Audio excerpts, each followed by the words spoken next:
So, we're talking about the energy transition and what does it mean and how do we get there. As I speak, I'd like to invite onto the stage our esteemed panelists for today, where they're going to be talking around efficiency, digitalization, and flexibility that's basically required as well. I will let them introduce you, but we have Lucy from Octopus, Professor Pauls from DESNZ, Trevor from BIP, Anna from National Grid, and Brendan from IEA. Please give them a round of applause. That'd be great. Thank you. Thank you so much. And over to yourself, Lucy. Great, thank you very much. Can everyone hear me okay? Brilliant. Thanks for joining this session on energy efficiency, digitalisation and flexibility. Just before we dive into the conversation, I will give you a very lightning pitch for Centre for Net Zero, the organisation I run. We are a not-for-profit, impact-driven research institute headquartered here in London, founded by Octopus Energy Group. Our research is focused on advancing tech-driven energy systems that benefit humanity. And we do that by combining dynamic analysis of Octopus Energy's very vast customer data sets, a global program of field trials to unlock data and insights into future human behaviours. And we take those into modelling and policy making. So we're very excited about this panel because much of our work focuses on centering consumer-led flexibility, or what we sometimes call intelligent demand, into future energy systems. So I think we've got a good conversation ahead. So just to set the scene, 2024 is off to a record warm start.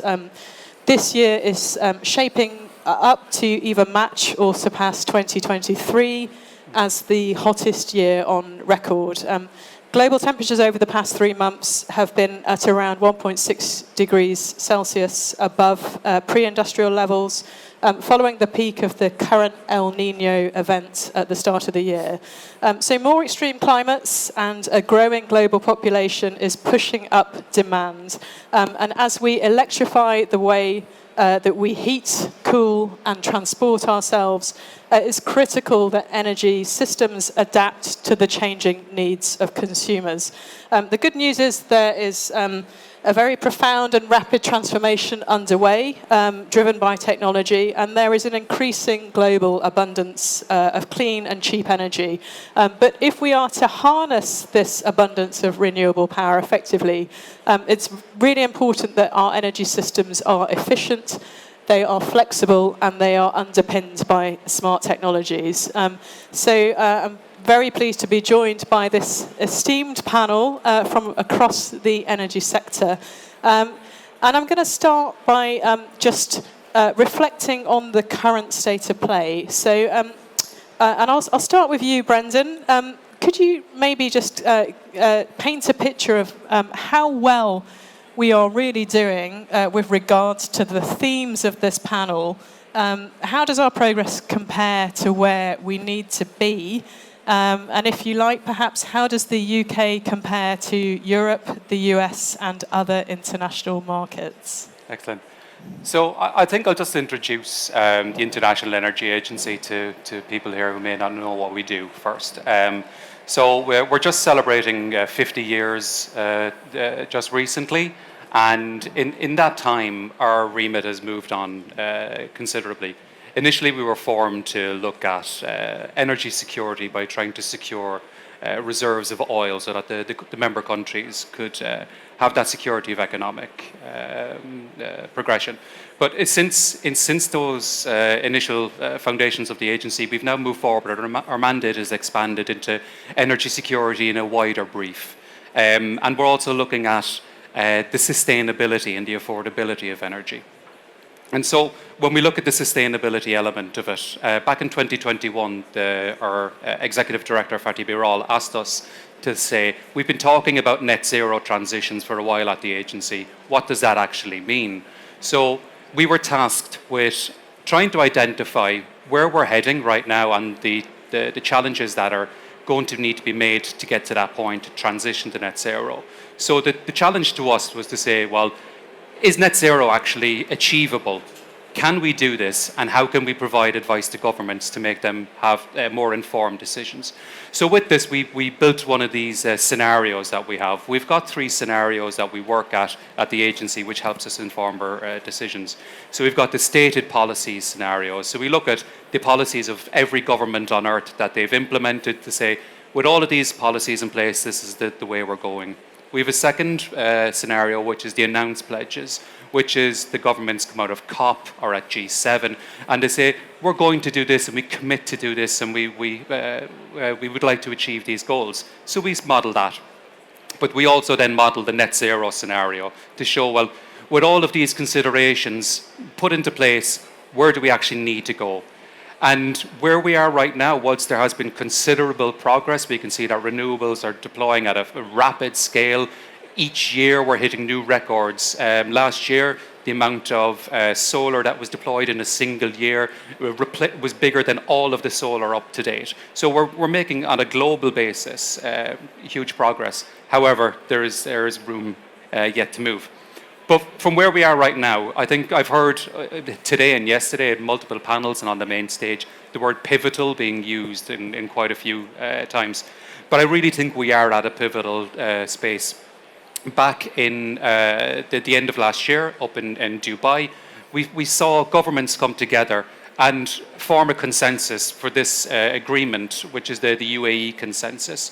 And with this, there was the first global stocktake, where governments committed to transition away from fossil fuels, but also for the first time to take energy efficiency into the heart of policy making, and to do so to look to double the annual rate of energy efficiency gains, but also to triple renewable energy capacity by the end of the decade. So that is real ambition that we can see. But what we need now is to see how governments can take this ambition and turn it into real concrete action, and how we're going to implement those changes. Because ultimately we are at a point now where we are seeing a lot of change. The rising renewables, the increasing EVs, the heat pumps, all of those new dynamic loads coming online are increasing the complexity of power system management.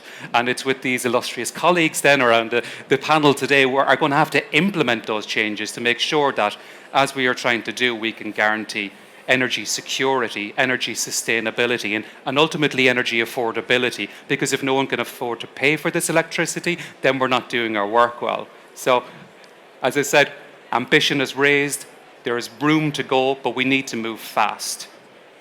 Great, thank you. I'm going to come to Carolina. Carolina, you represent the electricity system operator. Brendan has just talked about all of these dynamic loads that are joining the system, and our need to be able to manage these in real time. Could you talk a bit about what ESO is doing here, and what needs to change, or what should policymakers do differently to unlock more of this flexibility and to create a more digital energy system? Hi, so thank you for the question. I'm going to do a 1-minute intro of the electricity system operator as it is today. We manage a grid with 330 terawatt hours of energy at transmission level for Great Britain. Peak is around 60 gigawatts. That is one of the highest in Europe for a single country. And we manage about 4.3 billion worth of balancing costs for the energy system. So that's kind of like an intro to the scale of the challenge that we're facing. Now, I mentioned 4.3 billion pounds a year in balancing costs. That number has gone up dramatically in the past 6 years.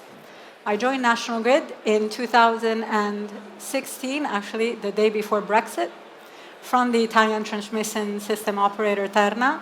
And at the time, the two TSOs were really costing the same, like in balancing costs. It was around 1 billion or thereabouts. Since then, that number for us has quadrupled. And the reason for that, of course, there is pandemic, there's been a war in Ukraine, there's a few concerns that we've had to deal with in the past few years, but it's mainly because of renewables and the challenges that they bring. And when I say renewables, most of those costs come from constrained costs. So as you know, Great Britain is very similar to Italy, but it's upside down. In Italy, most of our renewable generation is in the south, with most of the load in the industrial north.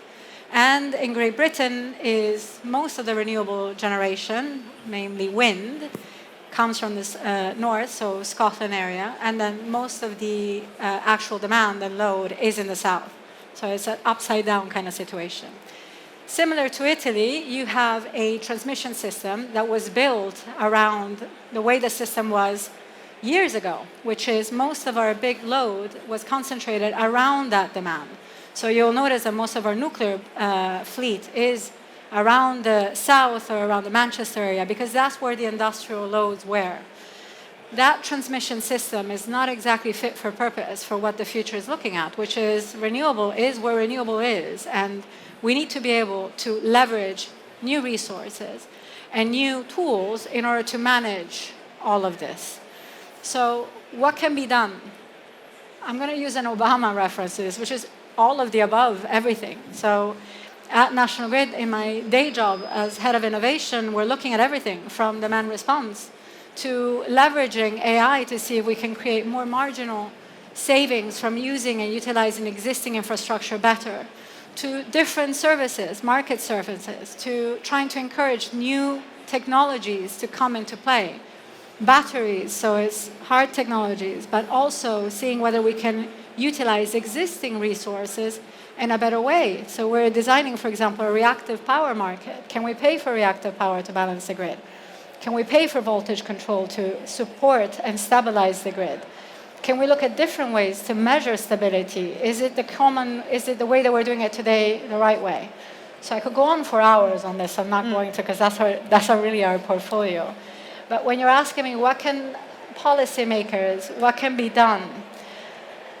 Well, there's definitely a piece around risk here. So we own the risk, right? So if things go wrong, it's a blackout. And I always make the joke, I could be managing the grid the way that they do in South Africa with a blackout of 4 hours a day, but I don't think that's exactly what the British people are expecting from the system operator. So we must be able to do this while managing the grid and ensuring that policymakers support us in our testing and in creating the right environment to risk assess these kind of new initiatives. That's really it in a nutshell. Great, thank you. I'm going to ask one follow-up question, if I might, because you talked about technology, but you also talked a little bit about markets. And there is some discussion about how the two can work together here.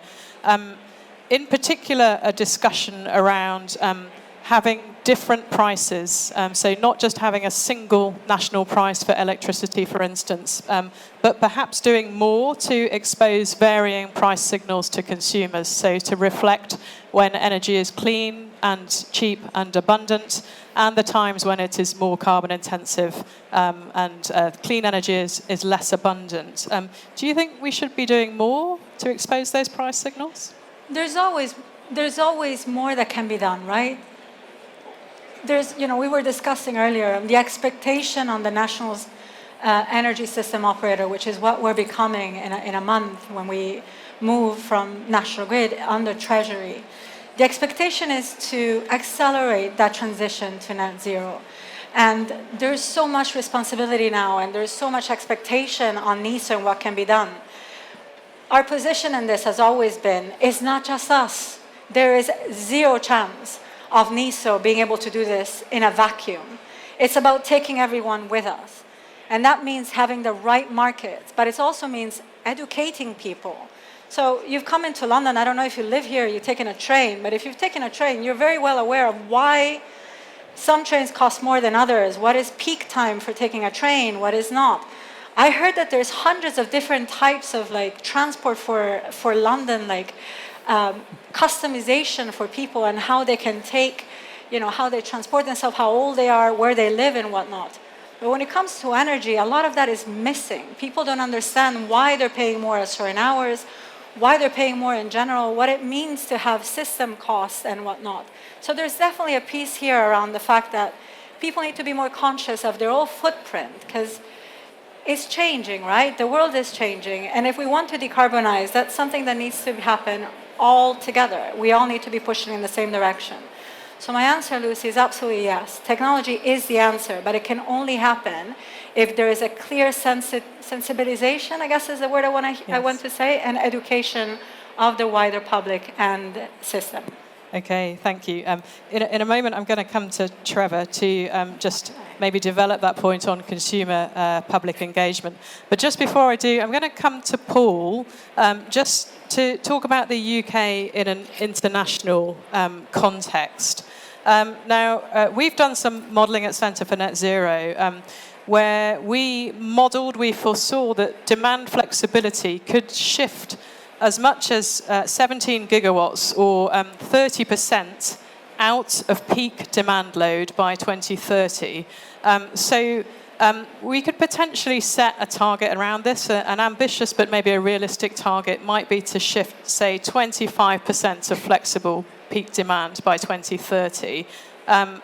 There are targets in other parts of the world. Ireland and California have targets for shifting peak demand load using flexibility. What are your views on potentially setting a target in the UK? And is there anything you want to sort of say about putting the UK in context internationally? Yeah, there's a number of things actually to think about the UK. The UK is actually quite a strange energy system in some respects, because it's an island. And I mean, that's a fairly obvious statement in some respects. It's also a very highly interconnected island in an energy system. So our energy system is connected to the European energy system in a way. There's some challenges actually to the size of our energy system, and any fans of inertia will know what I'm talking about in terms of making sure we've got enough inertia on the grid. I think to the point that we're just talking about, we have a consultation out of government at the moment, something called REMA, which is the Review of Energy Market Arrangements. It's a 196-page stunner. It's a second consultation, and I recommend that you all go out and read it. Why am I saying that? Because actually it talks to the things that we've just been talking about. Because it talks to the question about, should you have locational pricing? Should you... locational pricing and flexibility and demand-side reduction, all tools in the box of the new energy grid, if you will, are quite important. Why? One of the central three legs of the energy trilemma is affordability. And what I often say to people, when we're talking about the energy system, one of the key things that we're looking at is to supply people's energy at the cheapest possible rate. And the way that we do that is actually by only building the infrastructure that we need, and the infrastructure that we need, using that infrastructure as much as we can as part of that. So to your question, I think that flexibility, demand-side reduction, locational pricing, any tool that makes it cheaper, but one of the other legs of the energy trilemma, absolutely secure and reliable as well, they can't make it less secure and reliable, is going to be an essential part of that. When we look at the sizing of the energy system and we model that, like our colleagues at NISO, we have these sort of ideas in there. I don't think flexibility, demand-side reduction, yes. I think because we're practiced at knowing how that looks and how you can apply that on the grid. I think digitalisation and flexibility, though, offers a new opportunity. And I think the challenge for grid operators and government is that reliability issue. Can you deliver that flexibility? Can it deliver day in, day out when it's required as part of that? And I think that's partly to do with customer behavioural change as part of that. So why charge your EV at 5:30 to 6 o'clock in the evening, the most expensive half hour of electricity in the United Kingdom? Well, if I give you a meter that says your meter will switch off or will only charge when the price is less than XP per kilowatt hour, then actually that's the sort of thing, flexibility and digitalisation, that we should be looking to build into the system as part of this. So for me, it's central. You asked me about the international comparison as part of that. As I said, we are part of that international energy system. Our energy cost is driven by what we have to pay for imports. It's driven by the nature of particularly the European market and our connection to that. We are still in the European energy market in the round. So I think that things go on in that market will affect us as part of this as well. I think globally, flexibility will be critical. I think digital innovation will push forward. You can see that, you mentioned California, where you're seeing that where actually they won't be able to build enough infrastructure at the rate that they need it. They're going to have to use digital flexibility as part of that. So the answer, I guess, is all of the above. Yes, yes, yes, and yes. And remind ourselves, the cleanest type of energy is the energy you never have to create. Great, thank you. I'm going to come to Trevor now. Trevor, you work right across all of the issues we've talked about at BIP. I don't know if you want to expand on anything we've been talking about consumer engagement and consumer behaviour, or any of the other topics we've touched on.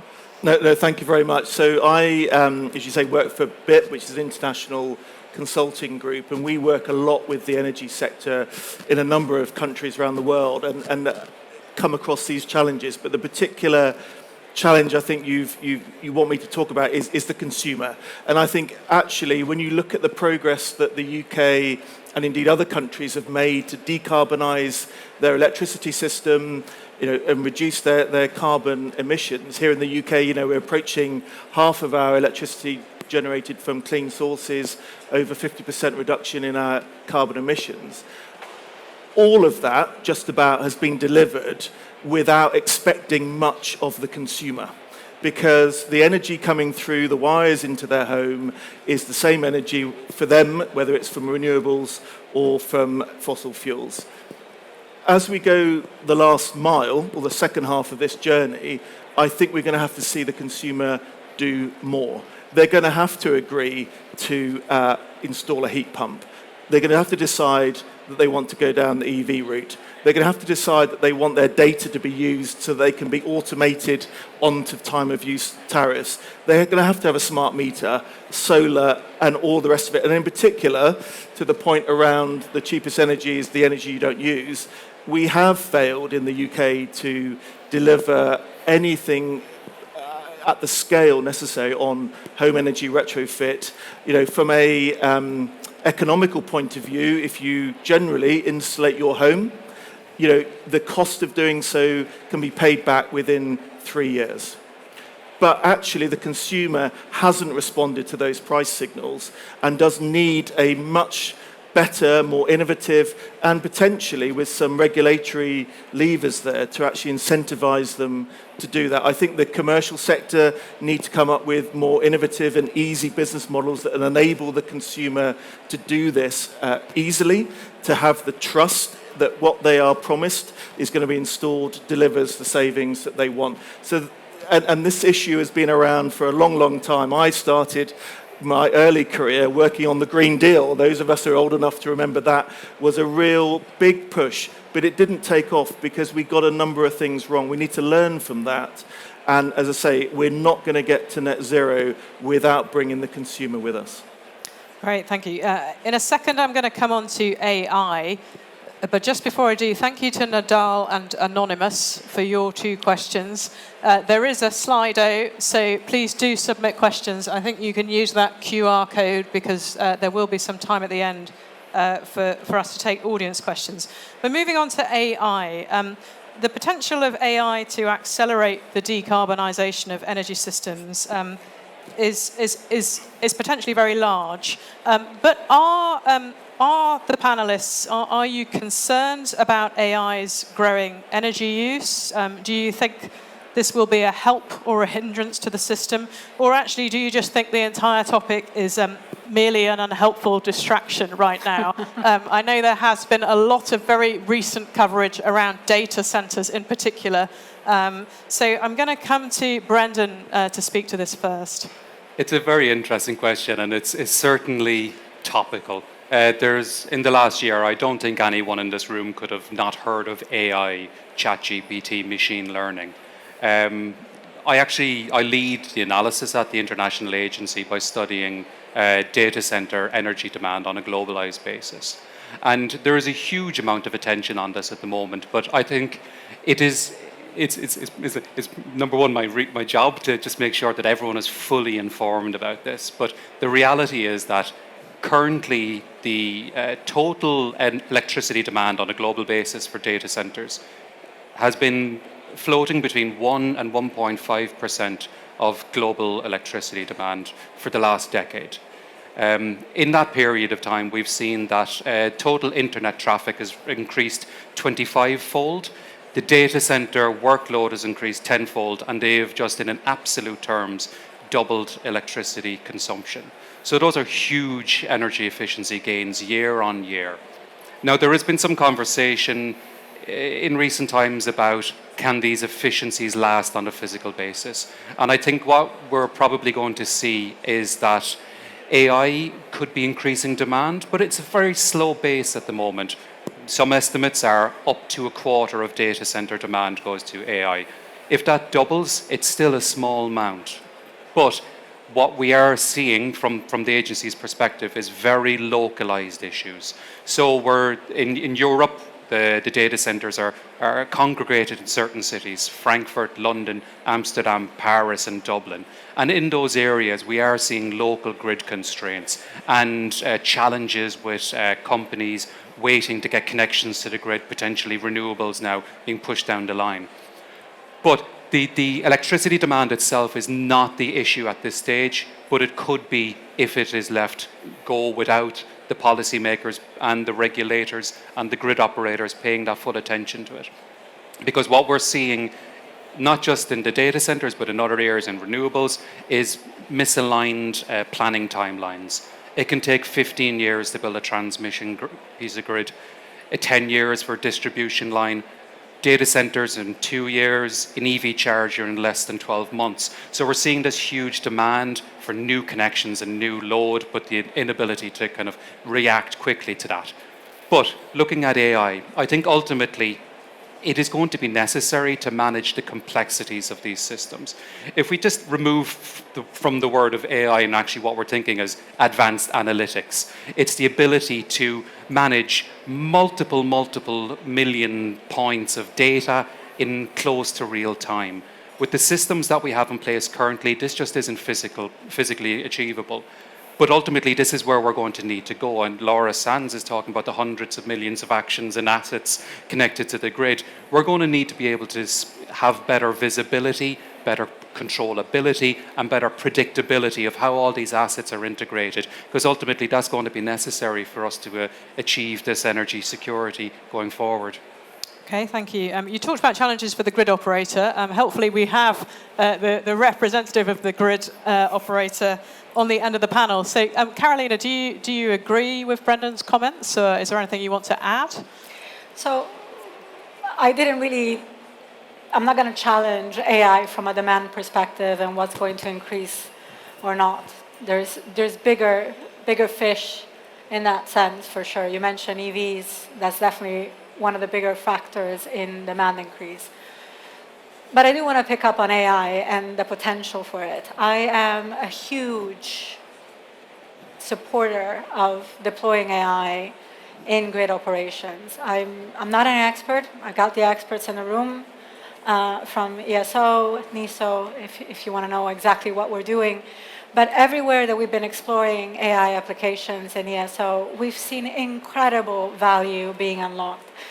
So recently, we've published a few articles on our PV solar nowcasting. We managed to take our solar forecasting from an 8-hour ahead to a 36-hour ahead time frame, while increasing the accuracy of over 30%, just absolutely crushing the goal that we had, which was to improve it by 20%. That's a huge savings. Better prediction means I don't have to get as much reserve set aside to cover in case that solar prediction it fails. That means that it's actual savings for the end consumer. What did AI do here? Well, what AI did is, yes, it went through incredible amounts of data and it found patterns and algorithms that a human mind just wouldn't be able to do.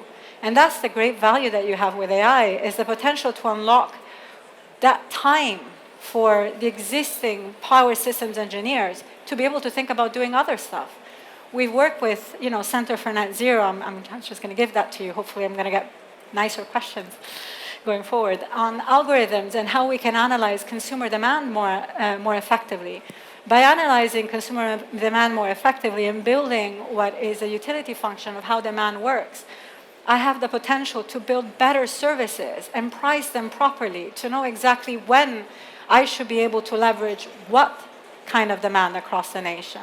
Therefore, truly unlocking that 50% of the grid, which is, generation is, most of our services now are all around generation. There's the other half of the equation, which is demand, which we haven't really touched until a couple of years ago, right? And we're looking at using AI, and we're using AI to try and understand that better, to forecast it, to be able to leverage it. So there's a lot going on in that space, but there's a lot of risk involved as well. Today, AI is mainly used for analytical purposes, to study information, to give us more insight into what we're seeing.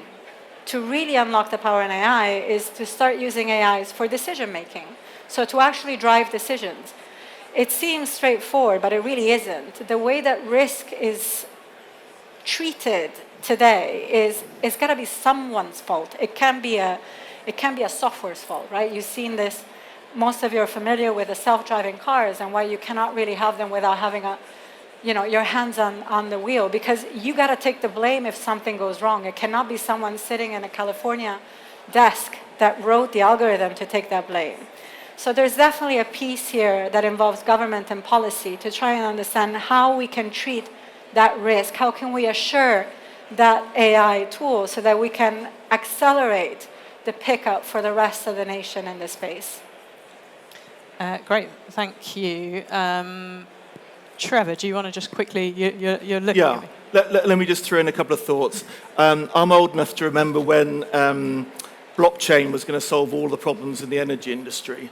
And we're now looking at the potential of AI, which I think is very different and very exciting, and will absolutely have a role to play to support decision making, to automate, to optimize, particularly as we're looking at an energy system where that balancing of supply and demand is just going to be so much more crucial, and to automate that is going to be great.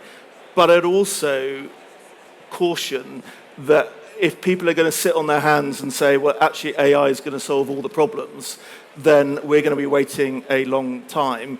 I think the reality is that we've got most, if not all, of the technology to deliver net zero now.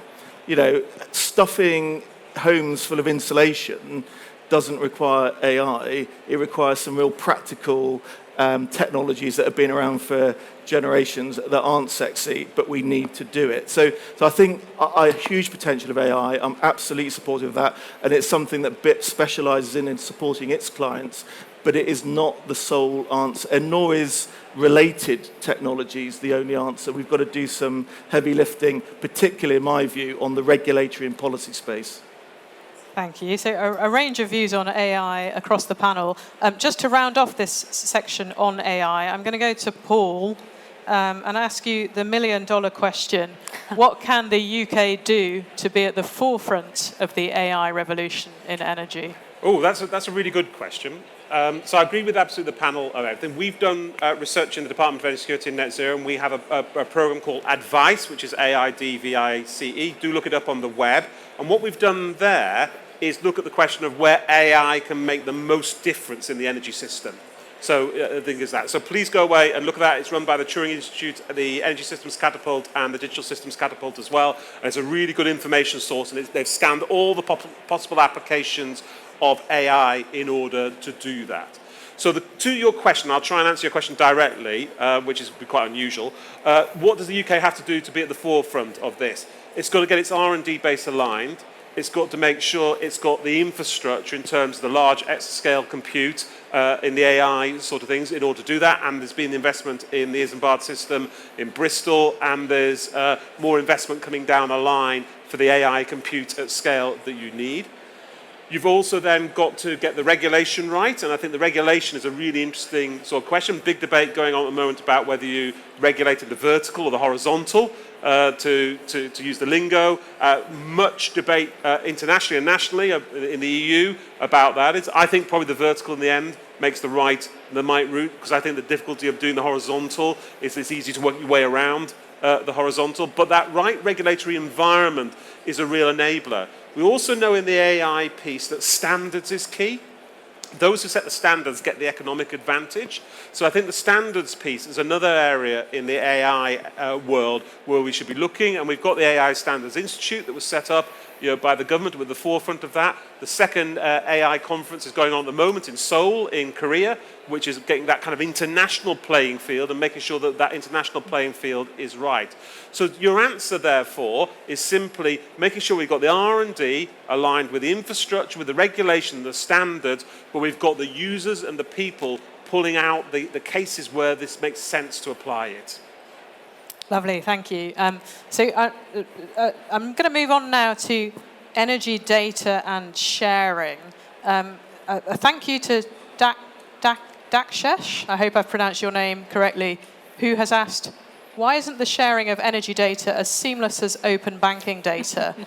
Before we jump into the discussion, I will just take this as an opportunity to talk about OpenSynth, which is a new open data community that Centre for Net Zero has launched with the Linux Foundation.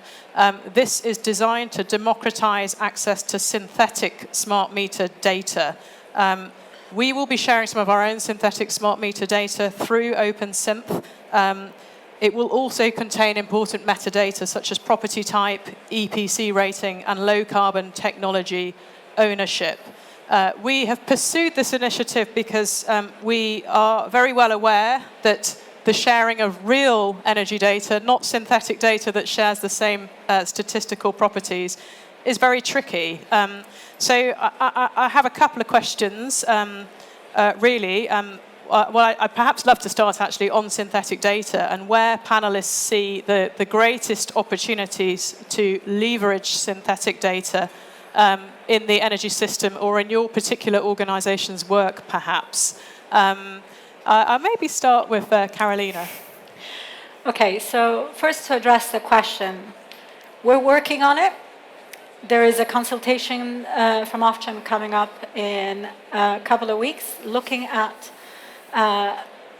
understanding the opinions of various energy providers or in the industry in general on this idea of building a data sharing infrastructure for the entire sector. ESO has been driving this now for a couple of years through the Virtual Energy System program, where we absolutely believe that data and open data and the sharing of data is fundamental to accelerate net zero. And in particular, we get that question constantly from all sorts of technology providers, startups, universities that are looking at accessing system data to support and say, what can I do? How can I help? Let me know what you're going through and maybe I can come up with a possible solution. So we're getting there. And in the meantime, synthetic data plays a tremendous role in this, because we are training currently the algorithms that will help us one day run these systems. But we don't have enough data today. So in short, one of the biggest opportunities we see is, you know how AI algorithms work? You need to train them, right? It's as if you're getting a new hire and you need to teach them everything so that they can actually start being productive.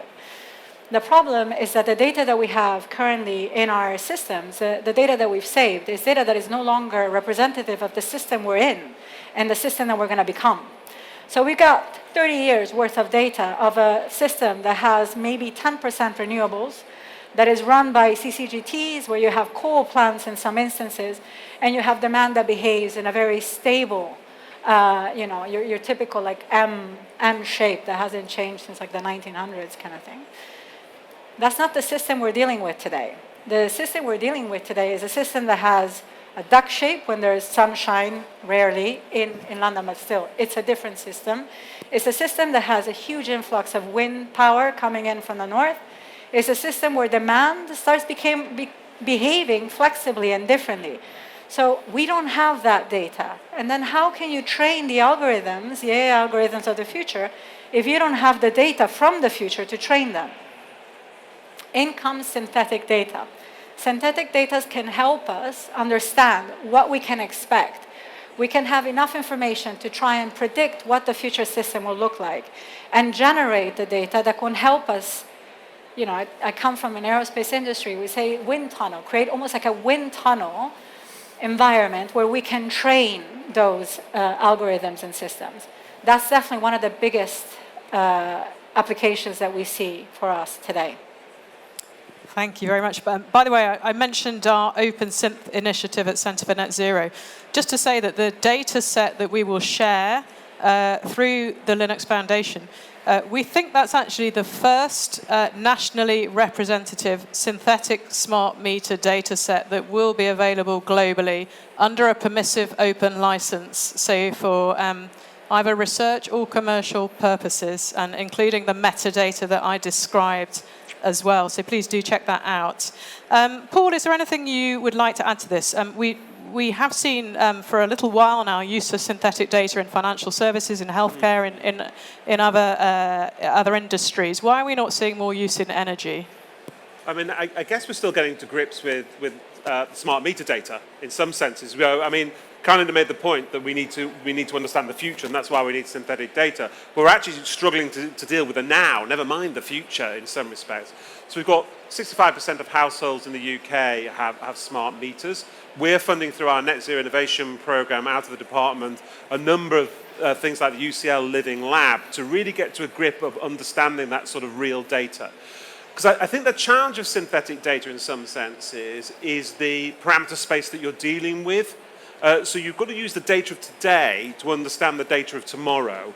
But I'm talking about the current data. I'm not talking about 30 years, because the point that you make around the system, the past system is not a good predictor of the future system is absolutely right. So smart data today, I think, and smart meter data gives you that sort of view. We're collecting that at scale. There are challenges to accessing and using that. I accept that. Because I think the challenge, therefore, the synthetic data that we have in the R&D space is then to reduce the parameter space down in order to give us realistic scenarios that give us actionable outputs about that system of the future. I know from a department that spends a lot of its time thinking about what the future energy system looks like, there's a lot of optionality in there around that. And that optionality drives uncertainty, I think, in the way that you can use synthetic data in order to drive that. So I guess what we'll see over the next period of time, particularly with the decarbonisation of the power system by the early 30s, he says, choosing a number between 2030 and 2035, is actually a reduction of some of that, and I think synthetic data will then roar through as part of that. Mm. And Trevor, do you want to react? Well, just to make the quick point, actually, I think we also face the challenge of actually what do we mean by the energy system. I think a few years ago one could quite put your hands around it and understand where the perimeter is, but today it is absolutely linked into the telco sector, because the reliability and the interoperability between metering and a 2G network as it currently is, and of course then what about the transport sector with EVs? And I think we're seeing that blurring of the sector, so the data challenge and the sharing of data is not just within what we might traditionally think is an energy system, it's much broader than that these days. Yeah. Great. Final two closing questions for each of you. You can choose one or both. So first question, it's 2030. How far do you think we will have come on the journey to a flexible, intelligent energy system? And second question, we have the energy industry sitting in front of us today. What single thing would you ask them to focus their efforts on in order to move the dial in the next decade towards a more flexible and intelligent energy system? So I'm going to start with Brendan. Yeah, I think I'll go to the first question you had there, where we will be in 2030. I started by talking about where we were last year with the announcements at COP and setting that ambition. Just yesterday, the countries of the G7 got together and the energy and climate ministers together agreed to communique after quite a bit of negotiation. And within that, the commitments were then reinforced again about that global stocktake at COP, about committing to achieving that and working to raising ambition, particularly about the submission of the new nationally determined contributions, about pushing that ambition. And within that, there was reference to how this might be achieved. And within particularly around the tripling of renewable capacity by 2030. I think the ambition is there, but behind that, grids are necessary, but also flexible grids. And they recognise that the countries of the G7 have looked at the IEA's analysis and said that in order to get to that point, globally we need to put in double the amount of investments in grids that we are today. And that's going up to around $600 billion by 2030. And that money will go into expansion of grids, reinforcements of grids, but also increasing the digitalisation and the intelligence of the grids in order to have that flexibility. And why do we need that flexibility? Because as we transition towards a net zero world, we're reducing down that thermal energy, and that thermal energy or hydropower is producing most of that flexibility that we currently have in the grid. So as we move that away, we're going to need to find new sources of flexibility. And so we'll have to go and increase 4 times the amount of flexibility that we have today to manage the seasonal and hour-to-hour flexibility needs. So it's 4 times more, but also removing that thermal flexibility sources. So there are so many challenges there, but the governments do look to be at least recognising the ambition. Lovely, thanks. And a final sort of 30 seconds from each. I can see the organisers lurking in the background. So, Trevor. I'll take the second question. I think the political consensus on net zero is at risk of fracture during this general election year, and we've seen plenty of evidence of that. I think the cost of living debate and a number of other challenges that are giving politicians, an excuse to roll back. So my ask of the industry is to make the case to lobby for stronger regulation in this area, to win the argument that renewable technologies are cleaner, more secure than their fossil fuel equivalents, and to champion the sector, because I think there is a challenge around regulation. Thanks. Paul, do you agree? Absolutely. 2030 is a challenge. We need to move at a scale and speed that we're not moving at fast enough. We need to have the technology in order to do that. But smart grids will allow us to do that in an intelligent way and keep the cost and make it affordable to consumers, which at the end of the day is one of the most important things. Thank you. Lovely. And final word to Carolina. 2030 is literally around the corner. It's coming much faster than I think we're talking about it. It feels like it's far away, but it really isn't. I don't think we have an option. Some of the numbers that you were discussing about earlier, I've got a little son. I cannot imagine not getting there. So the expectation on everyone in the industry, not just on ourselves, is everyone, all hands on deck to make it happen. And it shouldn't be political. It is not political. This should be a no-regret decision for everyone in this country. So, yeah, just help us make it happen. Thank you so much. Thank you to the panel. Thank you to you, the audience.